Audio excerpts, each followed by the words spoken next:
ఒక మూఢ విశ్వాసాన్ని అభ్యసింపజేస్తున్నారా?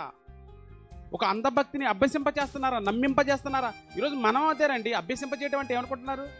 దానికంటే క్లాసులే ఉండవు, దానికంటే కాలేజీలే ఉండవు. అభ్యసింపజేయడం అంటే ఏంటి? నమ్మకాన్ని నేర్పించటం.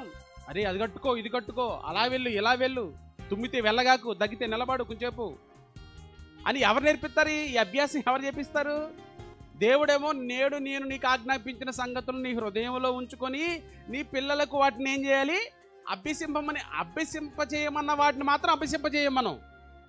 అది విశ్వాసం. కానీ మూఢ విశ్వాసాన్ని మాత్రం ఈరోజు క్రైస్తవులు ఏం చేస్తున్నారు? వాడు తుమ్మినా నేర్పిస్తావు, వాడు దగ్గినా నేర్పిస్తావు, వాడికి ఏం జరిగిందనుకో వెంటనే వెళ్ళి ఆడ కట్టుకుందామయ్యా. ఏం కట్టుకుంటావు నువ్వు? కాలుకో చేయి కట్టి తీసుకొస్తావు వాడికి. ఏమండి, దేన్ని నమ్ముతున్నారు? దేన్ని మీ బిడ్డలకు మీరు అభ్యసింపచేస్తున్నారు? ఆలోచించండి. మూఢ విశ్వాసాన్ని అభ్యసింపజేస్తున్నారా? దేవుడు చెప్పిన విశ్వాసాన్ని మీరు పిల్లలకు నేర్పిస్తున్నారా?